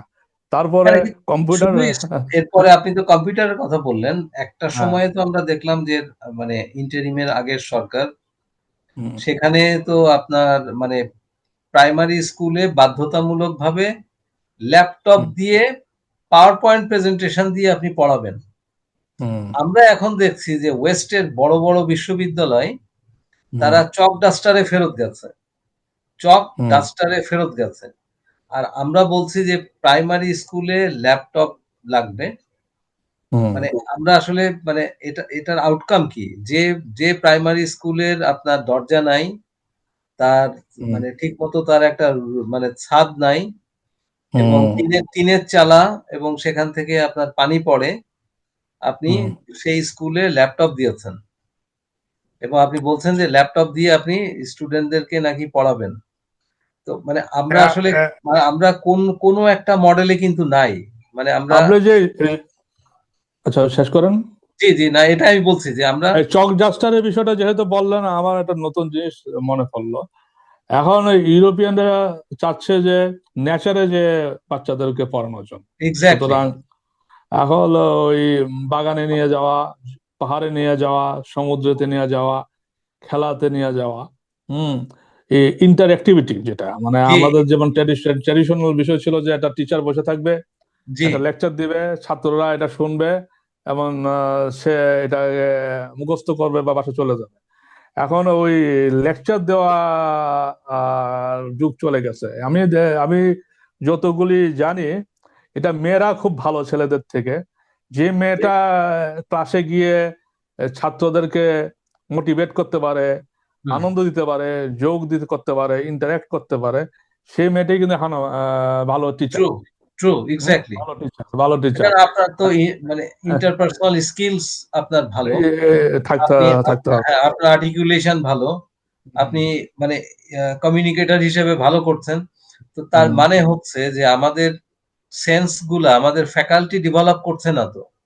মানে আপনি হুম যদি এই ডিরেক্ট ইন্টারেকশন না থাকে, হুম আমরা দেখলাম যে শিক্ষক মানে হুম চক দিয়ে লিখছেন ব্ল্যাকবোর্ডে। হুম হুম আপনি ভুল লিখছেন, ওটা আবার কারেক্ট করছেন, আবার এটা হুম ইরেজ করছেন, আবার মুছছেন, হুম স্টুডেন্টদেরকে হুম বলছেন, সে ইনপুট দিচ্ছে, টিচার আবারও হুম লিখছেন। হুম আর আপনি যখন পাওয়ার পয়েন্ট প্রেজেন্টেশন দিয়ে হুম স্লাইড বানিয়ে যখন লেকচার হুম দেন এবং ওই হুম স্লাইড জীবনে একবার বানিয়েছেন, ওই হুম স্লাইডটা দিয়েই আপনি বছরের পর বছর কিন্তু হুম পড়িয়ে যাচ্ছেন। হুম মানে উইথ নো চেঞ্জ। তো এবং অ্যাকচুয়ালি বলেন। হ্যাঁ, না এটাই আমি বলছি যে আমরা এই মানে সমস্ত জায়গায় কিন্তু ফসিলাইজড একটা মডেলের ভেতরে ঢুকে গেছি। সেটা একদম স্কুল থেকে in বিশ্ববিদ্যালয় in স্তর। according to spiritual language, যে স্পিরিচুয়াল ল্যাঙ্গুয়েজ আমরা এটা বলি হচ্ছে চক্র ব্যালেন্সিং, মানে চক্র ব্যালেন্স করা। একটা হচ্ছে যে আমরা ধরা আপার চক্রটাকে আমরা খুব বেশি অ্যাক্টিভ করতেছি। যেমন ধরেন আমরা ধরেন একটা কিশোরকে পড়াচ্ছি আর কি, পড়ানোর পরে আমরা বলতেছে তার প্রত্যেকটা চক্র, লয়ার চক্র থেকে 7টা চক্র থেকে উপরের চক্রটা ব্যালেন্সিং হতে হবে। কারণ হচ্ছে আপনি যদি আপার চক্রটাতে যদি শুধু ইনপুট দেন, তাহলে তার আপার চক্রটা স্ট্রেস নিতেছে, লোড নিতেছে, কিন্তু তার লয়ার চক্রগুলি উইক হয়ে যাচ্ছে। হুম এই জন্য তার পড়াশোনাটা হবে হচ্ছে একটা সমন্বয়ের মাধ্যমে পড়াশোনা হবে। একটা হচ্ছে তার তল থেকে মাসেল গুলি ডেভেলপ হতে হবে, তার পায়ের মাসেল, হাড়ের মাসেল, তার ব্যাক সাইডের muscle, all all muscle, they have capacity to store everything knowledge. So আপনাকে যদি একটা বাচ্চাকে যদি আপনি পিঠের মধ্যে চর মারেন, তা থাপ্পড় মারেন, সেটা কিন্তু তার বডি এবং মাসেল সেলগুলি স্টোর করতেছে তার বডিতে। হুম এবং in an very negative way, negative way. তখন সে যখন রেগে যায়, কারোর সাথে মারামারি করে, ঝগড়া করে, তার যে জিনিসটা, নেগেটিভ জিনিসটা তার গায়ের মধ্যে স্টোর হয়ে গেছে, সেটা সে তার থেকে রিলিজ হইতে চেষ্টা করে, বাইরে আসতে চেষ্টা করে, তখন সেও রিয়াক্ট করে। হম এটাতে তার মধ্যে এক ধরনের ট্রমাটাইজ সৃষ্টি করে। আপনি যদি তার পিঠের মধ্যে একটু আদর করে দিলে, দিস এনার্জি আবার তার পজিটিভ হয়ে তার বডি গ্রহণ করতেছে। এই জন্য আমরা এই ব্রেইনে নলেজ দিচ্ছি খুব স্ট্রংলি পুশিং এর মাধ্যমে হুম, তার ভিতরে, কিন্তু আমরা তার আদার অর্গানস গুলি আহ, সমন্বয় সমন্বয়ের মাধ্যমে ডেভেলপমেন্টের দিকে নজর দিচ্ছি না। এটা কিছু কিছু প্যাডাগোগি যারা অল্টারনেটিভ স্কুল নিয়ে কাজ করে ইউরোপে, তারা এটা পড়ায়। কারণ হচ্ছে একটা ছেলে যদি সারাদিন পড়ে, তাহলে তার আদার অর্গানস গুলি, এক্সেপ্ট ব্রেন, আদার অর্গান গুলি দুর্বল হয়ে যেতে পারে এবং এবং সে বডি থেকে ডিসকানেক্টেড হয়ে যেতে পারে। এবং সেখানে তার মধ্যে এক ধরনের ডিপ্রেশন, অ্যাংজাইটি ক্রিয়েট হইতে পারে, এবং যেটা আপনি তারা পড়াইছেন জোর করে বা যেভাবে, সেটা তখন আর কাজ করে না। এই জন্য একটা মানুষকে ডেভেলপ করতে হবে তার প্রত্যেকটা অঙ্গ। শুধু ব্রেনকে আপনি ডেভেলপ করলে হবে না, তার হার্টকে ডেভেলপ করতে হবে, তার চোখকে ডেভেলপ করতে হবে, তার স্টমাককে ডেভেলপ করতে হবে, তার প্রতিটা অর্গান, সেক্সুয়াল অর্গানকে, রিপ্রোডাক্টিভ অর্গানকে আপনার নার্চার করতে হবে, যে সে যদি মিস ইউজ না করে সেক্সুয়ালি। কারণ তার পিউবার্টি টাইমটা কিন্তু ভেরি ডেঞ্জারাস টাইম। পিউবার্টি টাইমে তার পিউবার্টিটা আপনি বুঝতে দিতেছেন না তারে, কিন্তু সেই জায়গায় আপনি তারা জটিল ম্যাথ করাচ্ছেন, অনেক কিছু মুখস্থ করাচ্ছেন, কিন্তু সে কিন্তু পিউবার্টির জন্য সে কি করতেছে, তার মনের ভিতরে কি জিনিসটা চেপে রাখতেছে, সাপ্রেস করতেছে, সেটা আপনি টিচার হিসাবে জানেন না, আপনি প্যারেন্টস হিসাবে জানেন না। আপনি জানেন যে তারে আপনি এই রচনাটা মুখস্থ করেছেন। হুম this hmm is very difficult thing. আরেকটা হচ্ছে আরেকটা হচ্ছে সাইকোলজিস্ট। ইউরোপের প্রত্যেকটা স্কুলে, কলেজে, ইউনিভার্সিটিতে সাইকোলজিস্ট আছে। আমি জানি না এখন ঢাকাতে কি আছে কিনা, আপনাদের ইউনিভার্সিটি আছে কিনা, নাই বা নাই নাই আমি নাই নাই হয়তো না, আমি শুনেছি কয়েকটা স্কুলে হয়তো বড় নাকি বড় বড় বড় ইংলিশ মিডিয়াম স্কুলে হয়তো আছে আছে আমার। আর কি। এখন সাইকোলজিস্টটা খুব ইম্পর্টেন্ট। কেউ স্লো নানান আছে, কেউ বাসার প্রবলেমে পড়তে পারতেছে না, তার পিউবার্টি প্রবলেম আছে, কার মধ্যে কিছু অটিজমের সমস্যা থাকতে পারে, হুম, এক্স্যাক্টলি। সে এবুজ হইতে পারে। এটা এগুলি ডিসলেক্সিয়া এগুলি আমি কেন ডিসলেক্সিয়া বলতেছি, হ্যাঁ, ডিসলেক্সিয়া থাকতে আপনি পারে যদি জি। ইন্টারন্যাশনাল লেভেলে এডুকেশন নিয়ে যেতে চান, তাহলে আপনার এই জিনিসগুলি আমাদের মন্ত্রী সাহেবদেরকে অ্যাড্রেস করতে হবে। কারণ হচ্ছে আমাদের ছেলেরা যে ফ্যানাটিকিজমে চলে যাচ্ছে বা টেরোরিজমে চলে যাচ্ছে, সন্ত্রাসী হচ্ছে, ড্রাগ এডিক্ট হচ্ছে, আমরা এই প্রবলেমগুলি অ্যাড্রেস করতেছি না। আপনারা জানেন যে এটা কি জানেন যে আপনারা কয়টা স্কুল প্রতিষ্ঠানের মধ্যে মাদক ঢুকে গেছে? এটা কি কোনোদিন কোনো সার্ভে আছে? এটা মাদকের তো উচ্চ হার। আমি তো দেখলাম যে অনেক ছেলে মেয়ে এখন মাদক সেবন করে বাংলাদেশে। হুম। এমন স্টুপিড কথাবার্তা বলে মাদক সেবন করে। সেই ট্রু। জিনিসটা তো গ্রামে গঞ্জে এখন মাদক চলে গেছে, আমি যতদূর শুনলাম। আপনার তো এডুকেশন মাদক মুক্ত দেশ করে, স্কুল কলেজ প্রতিষ্ঠান করে, আপনার তো ওভাবে আগাতে হবে। আমরা মানে লম্বা সময় ধরে আলাপ করলাম। এই আলাপ তো আসলে বহু সময় ধরেই চলতে পারে, কারণ অনেক আচ্ছা, বিষয় আছে। আমরা হয়তো আরেকটা এপিসোডে মানে এই আলাপগুলা করতে পারি। শেষ আচ্ছা। একটা একটা প্রশ্ন দিয়ে মানে আমরা হয়তো হুম, মানে শেষ করব।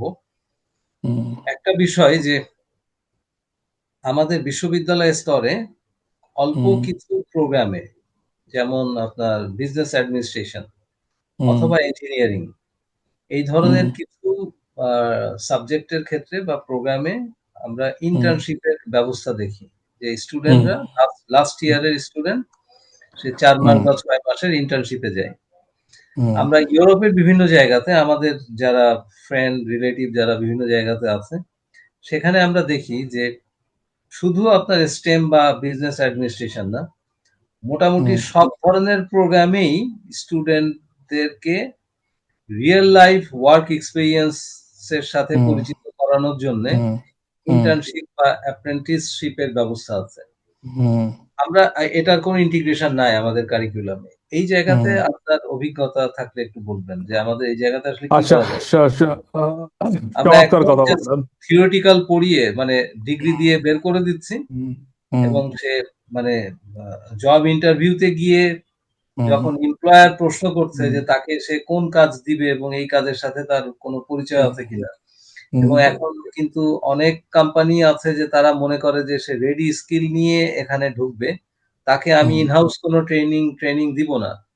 তার মানে হুম, সে আসলে কাজটা জেনেই আসবে। হুম, ইন্ডাস্ট্রির সাথে যদি কোনো ধরনের যোগাযোগ না থাকে, আপনি শুধুমাত্র মানে কিছু বই পড়ে পরীক্ষায় সিজিপিএ হুম, পেয়ে আপনি জব মার্কেটে হুম, ঢুকছেন হুম, এবং তারা হুম। হোঁচট খাচ্ছে। এই জায়গাতে আসলে ইন্টার্নশিপের জায়গাতে আপনার কি মনে হয় যে আচ্ছা, এটার ইন্টিগ্রেশন কিভাবে? ইন্টার্নশিপের বিষয়টা হচ্ছে, এটা আপনার ডেডিকেশনের ব্যাপার। আমি একটা বলি, এই, আমি পেইন্টার্স যারা ছবি আঁকে, জি, আমি এই ইউনিভার্সিটি থেকে ছবি আঁকা গ্রাজুয়েট হয়েছে বা মাস্টার ডিগ্রি কমপ্লিট করেছে, তারা ওটা শেষ করার পরে তারা বিখ্যাত কোনো পেইন্টার খুঁজে, এবং তাদের অ্যাসিস্ট্যান্ট হয় 2 বছরের জন্য। হুম। আচ্ছা। এটা আমি দেখলাম। তাদের তাদের প্রথম কাজ হচ্ছে হচ্ছে একজন বিখ্যাত কোনো পেইন্টারের বাসায় যেয়ে তাকে অ্যাসিস্ট করা। এটা আমি দেখলাম। আরেকটা দেখলাম যে ডাক্তারি পাশ করার পর, মেডিকেল সায়েন্স থেকে বের হওয়ার পর তার কোনো সার্জনের অ্যাসিস্ট্যান্ট হয়, কোনো ডাক্তারের অ্যাসিস্ট্যান্ট হয়। এবার আমি দাঁতের ডাক্তারও দেখলাম 2 বছর 3 বছর অ্যাসিস্ট্যান্ট হয়। আমার কাছে মনে হয় কিছু কিছু জায়গায় ইন্টার্নশিপ 3 মাসের এই জিনিসটা বাতিল করে দিয়ে বরঞ্চ সে এটা পড়াশোনা শেষ করার পর 2 বছর কোনো বিখ্যাত লোক বা এক্সপার্টের আওতায় সে কাজ করছে কিনা সেটা আমার মনে হয় দেখাটা উচিত তার। হ্যাঁ, আপনি ফর্মালিটি হিসাবে ইন্টার্নশিপ রেখে দিচ্ছেন। হুম। এটা মানে আমি বলছি যে জাস্ট এটা কি আপনি প্রোগ্রামের মানে আপনার 4 বছরের ব্যাচেলার্স প্রোগ্রামের অংশ হিসেবে ইন্টার্নশিপ মানে রাখা ভালো, আমার মাস্টার্স কাছে মনে হয় প্রোগ্রামের না। অংশ আমার হিসেবে আমার রাখা আমার ভালো। আমার আমার কাছে মনে হয় না। আমার মানে কাছে সেটা মনে আপনি হয় না যে ইন্টার্নশিপ যেন বলেন, যেমন ধরেন, কমিউনিটি যেমন সার্ভিস ধরেন বলেন, কমিউনিটি এনগেজমেন্ট বলেন, সেটা কি যেমন সেটার ব্যাপারে? হ্যাঁ, জি। আমি মনে করি এগুলি তেমন যেমন ধরেন যেহেতু আমি ইংরেজি দৈনিক পত্রিকায় চাকরি করতাম এবং হুম, যেহেতু আমি ইংরেজি ভাষায় লিখি, তা আমার ইংরেজি গ্রামার এবং ইংরেজির ব্যবহারটা আমি শিখেছি পত্রিকাতে জয়েন করে। হুম। আর ওই সময় আমি কিছু সিনিয়র এডিটর পেয়েছি যারা আমার সুপারভাইজার ছিল। তাদের গাইডেন্স, তারা আমার লেখা এডিট করতো, কারেকশন করতো, ভুল ধরে দিত। ওইটাই আমাকে শিখেছে। আমি যখন স্কুল কলেজে এই গ্রামারের মোটা মোটা গ্রামার বই মুখস্থ করে আমি শিখি নাই। এবং স্কুল কলেজে বড় বড় টিচাররা ছিল, হ্যাঁ, হুম। আর নাম করা টিচার, গ্রামারে নাকি ওনারা উমুক তুমুক, কিন্তু ওদের একটা নাম আছে। বিভিন্ন ইউনিভার্সিটি টিচার হ্যাঁ, হ্যাঁ, এবং হ্যাঁ, কলেজের হ্যাঁ। স্কুলের কিছু টিচারের খুব সুনাম আছে। কিন্তু এদের কাছে আমি শিখছি, গেছি, কিন্তু আমি কিছু শিখতে পারি নাই। কিন্তু আমি শিখছি যারা এডিটার, যারা ফিল্ড পর্যায়ে কাজ করে, যারা নিয়মিত লেখে, তাদের কাছে শিখছি। সুতরাং আমার কাছে মনে হয় তো এই ওইটা একদম ইন্টার্নশিপ, প্র্যাকটিক্যাল প্র্যাকটিক্যাল মানে আপনার লার্নিং হয়েছে আর কি। হ্যাঁ, প্র্যাকটিক্যাল লার্নিং হয়েছে। আমি আপনি যেমন ধরেন সাইকোলজিক্যাল সাইকোলজিক্যাল পড়াশোনাতে সাইকোলজিক্যাল অনেক থিওরি তো আমরা, ফ্রয়েডের থিওরি বলেন, কার্ল ইউং হুম, এর হুম। থিওরি বলেন, এগুলো তো আমরা বইয়ে পড়ছি। কিন্তু আপনি যদি এটা ভালো সাইকোলজিস্ট পান যিনি পণ্ডিত এবং প্র্যাকটিস করছেন, তার সাথে আপনি যে আড্ডা দেন, প্রতিদিন 1 ঘন্টা 2 ঘন্টা চা খান, তার সাথে যদি পার্কে হাঁটেন, তাহলে কিন্তু আপনি অনেক কিছু শিখে ফেলতে হবে। হুম। সে তার কিন্তু মানে এ- হ্যাঁ। এই এই জন্য এখন এই সাইকোলজিস্টরা বড় বড় ইন্ডিয়ান গুরুদের কাছে যায়। কারণটা কি? বড় বড় সাইকোলজিস্টরা বড় বড় ইন্ডিয়ান গুরু যায়, বালিতে যায়, হুম, হুম, তারপরে যে সমস্ত জায়গায় থাইল্যান্ড যায়, স্পিরিচুয়াল হার্ব আছে, তাদের সাথে 2 মাস 3 মাস যায়। যেমন আপনাদের যেমন এই যে বিখ্যাত রাইটার হারারি, সে হুম। প্রতি বছর 40 দিন শ্রীলঙ্কায় থাকে, তার একটা গুরু আছে। শ্রীলঙ্কাতে তার একটা গুরু আছে, ওখানে 40 দিন উনি থাকে। 40 দিন গুরুর সান্নিধ্য পায় এবং মেডিটেশন করে। ওই সময় উনি প্রত্যেকটা গ্যাজেটের থেকে আউট অফ গ্যাজেট থাকে। হুম। এটা তার সেলফ ডেভেলপমেন্টের জন্য। এই জন্য আপনার প্রতিটা যারা লার্ন শিখতে চায় এবং যারা অ্যাচিভমেন্ট করতে চায়, তাদের সবারই একজন বিখ্যাত লোকের আন্ডারে থাকা উচিত এবং সেটা তাদের একটা ডেভেলপমেন্ট করে। এটা দেখা হয় এই আপনার ওয়ার্ল্ডের কোনো ইউনিভার্সিটিতে জয়েন করতে গেলে বা কোথাও চাকরি করতে গেলে আপনি কার আন্ডারে চাকরি করছেন, এটা কিন্তু খুব ইম্পর্টেন্ট বিষয়। কার আন্ডারে কাজ শিখছেন, এটা খুব তার মানে ইম্পর্টেন্ট এক বিষয়। ধরনের এক্স্যাক্টলি। আমি আমি গত পরশুদিন আমার এক স্টুডেন্ট আপনার হুম। এক ইটালির একটা ফ্লোরেন্স ইউনিভার্সিটি হুম। অফ ফ্লোরেন্সে অ্যাপ্লাই করেছে। হুম। তো তার আমি রেফারেন্স দিলাম, রেকমেন্ডেশন অনলাইনে। তো হুম। সেখানে কিন্তু একটা কোয়েশ্চেন ছিল যে তারা মেন্টরশিপের একটা কোয়েশ্চেন ছিল। হুম। তার মানে স্টুডেন্টের আসলে একজন মেন্টর আছে কিনা। এই হুম। মেন্টরশিপের প্র্যাকটিস কিন্তু আমাদের মানে আমাদের পুরো শিক্ষা ব্যবস্থায় কোনো স্তরে নাই। না, তার মানে না, মেন্টর আমাদের তো ইমপ্রেসিভ ইমপ্রেসিভ টিচার যেগুলি, জি। যারা যারা যারা মানে আপনার আপনার সারা জীবনে এডুকেশন সিস্টেমটাকে যা শিখছেন তারা উলটপালট করে দিতে পারে, বিপ্লব ঘটিয়ে দিতে পারে আপনার ভিতরে। এই হুম, হুম। ধরনের লোক তো আমাদের দেশে নাই তো।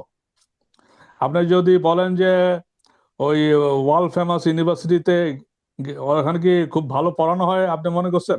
এই না। টিচার আর খুবই ইমপ্রেসিভ। টিচার এমন কিছু বলে, এমন কিছু করে, তার মধ্যে এক্স্যাক্টলি। এক ধরনের একটা বিপ্লব ক্রিয়েট করে। হুম। তার মানে সেই টিচার বিপ্লবটাই তারা একটা মহান মানুষ হিসেবে তৈরি করে। টিচার আসলে ইন্সপিরেশন ইনস্টিল করবে না, হ্যাঁ। ইনজেক্ট করবে, হুম। এবং সে ইন্সপায়ার্ড হবে। হুম। মানে আসলে তো শেষ পর্যন্ত সেলফ লার্নিংই তো আসলে মূল কথা। কারণ হুম। আপনি যদি হুম। লার্নিং এর পথটা দেখিয়ে দেন, হুম। যাতে করে সে ইন্টারেস্টেড হবে এবং সে ইন্সপায়ার্ড হবে। হুম। তার মানে হচ্ছে যে আমরা এত বেশি মানে ওই যে মানে খুব কনভেনশনাল টিচিং হুম। মেথডের মধ্যে আছি যে আমরা হুম। টেক্সট বই ধরে হুম। পড়াচ্ছি, কিভাবে সে মুখস্থ করে পরীক্ষায় লিখবে, হুম। কিভাবে লিখলে সে হুম। কত মার্কস পাবে। আমরা কিন্তু এই স্টাইলের মধ্যেই আছি কিন্তু।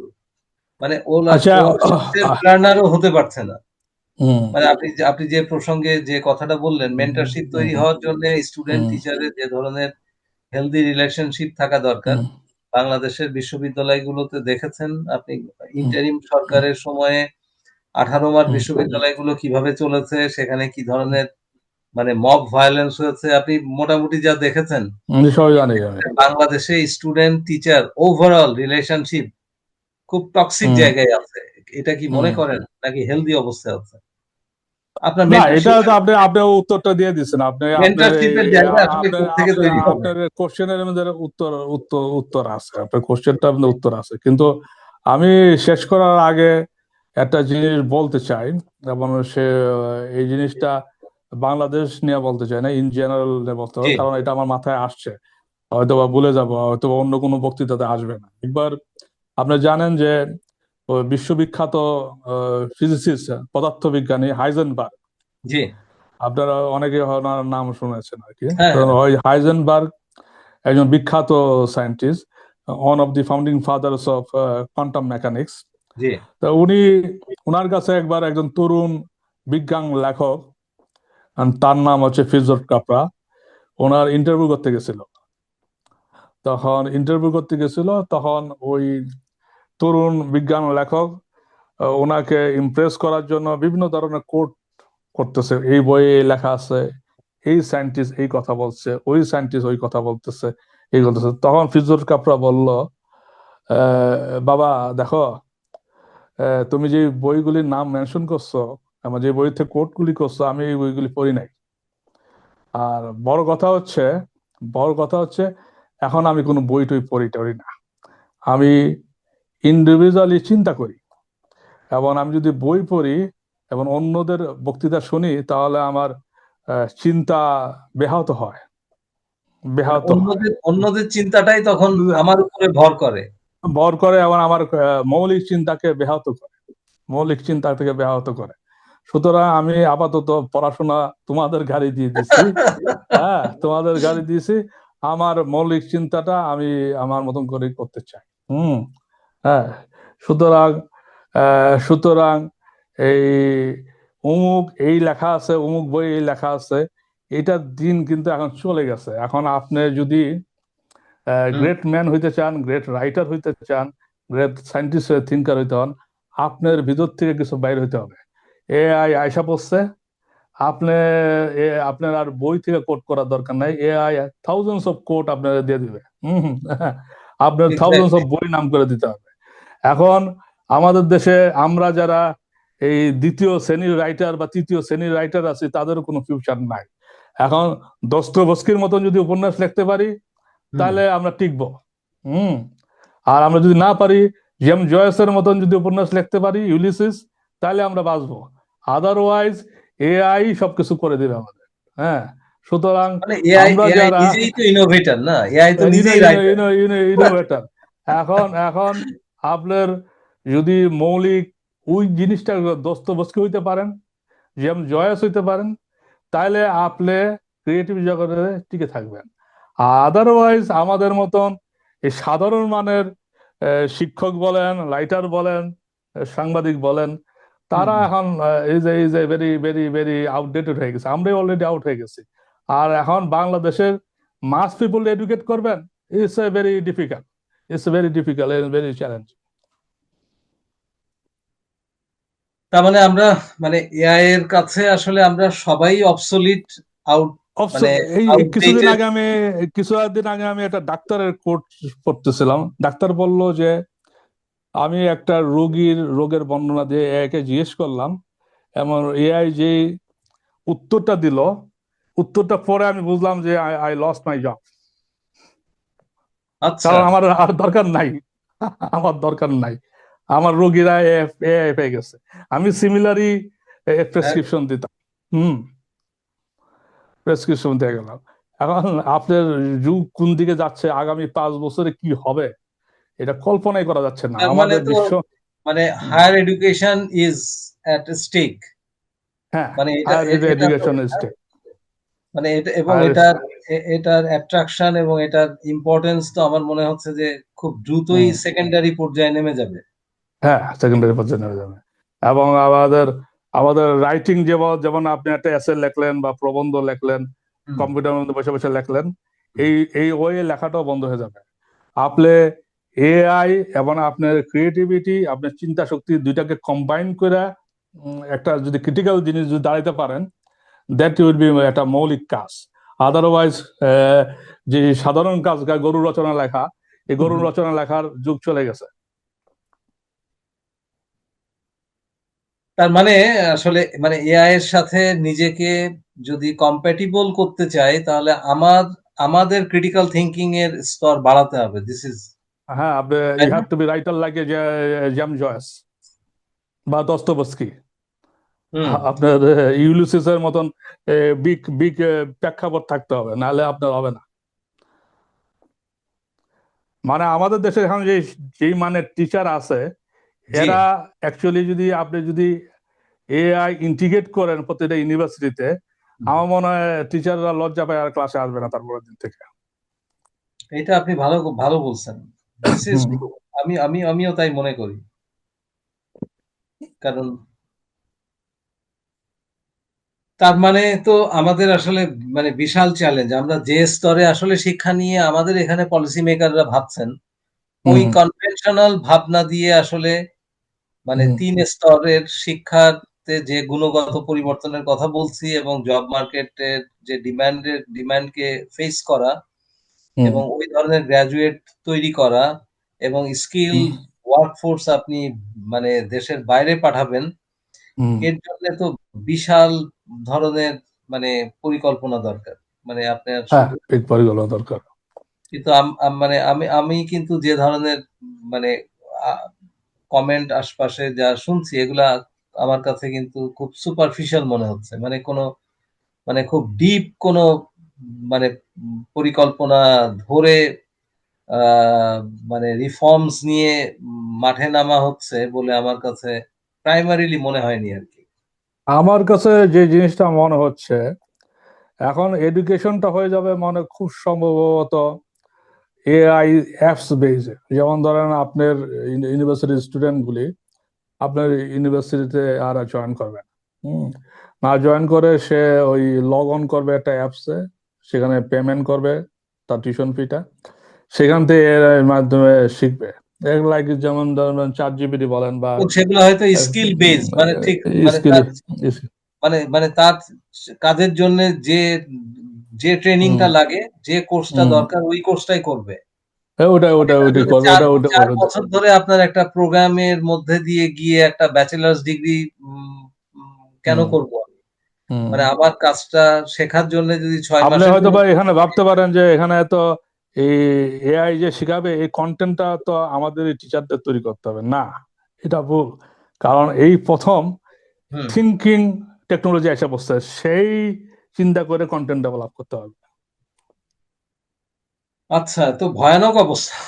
হ্যাঁ, ভয়ানক অবস্থা। হ্যাঁ? তো হুম। মানুষের অস্তিত্বই তো রিডান্ডেন্ট হয়ে যাবে বলে হ্যাঁ। মনে হচ্ছে। হুম। এক মানে সময় হিউম্যানিটি, হ্যাঁ? এক সময় ওয়েবসাইট বানাইতে গেলে ওয়েবসাইট ওয়েবসাইটটা একজন লেখক ভাড়া করতে হইতো। হুম, আমাকে হুম, বেশ হুম, কয়েকজন হুম। অ্যাপ্রোচ করছে, ভাই কোন রে। এখন তো ওইটা দরকার নাই। আপনার ওয়েবসাইট, আপনার নামে একটা ওয়েবসাইট তৈরি করতে গেলে এআই আপনার কন্টেন্ট লেখা লেখা দিয়ে দেবে। Anyway, mister okay. Shubhro, nice meeting you. আমাদের একটা লম্বা আলাপ হলো। আচ্ছা, এরপরে নিশ্চয়ই আপনার সাথে আবার দেখা হবে, সাক্ষাৎ হবে। আর আচ্ছা। ঢাকাতে আসলে ইরাজের মাধ্যমে জানবো, আপনার সামনে আচ্ছা সামনাসামনি কথাবার্তা বলবো। আচ্ছা আর আচ্ছা মানে অনেক ধন্যবাদ আপনাকে যে আহ, আপনি ইউরোপের অনেক বিষয় নিয়ে আপনি শেয়ার করলেন। মোটামুটি একটা মাল্টি ডিসিপ্লিনারি আলাপ হলো, যেহেতু আপনি নিজেও মানে ভিন্ন ধরনের কাজের সাথে মানে যুক্ত, টিচিং, নন টিচিং এবং কাউন্সেলিং, সাইকোলজি, আবার আপনি স্পিরিচুয়াল অনেকগুলা বিষয়ের সাথে মানে পরিচিত এবং এক্সপেরিয়েন্স করেছেন। আহ, বেশ ভাল লাগলো, আমি অনেক কিছু জানলাম।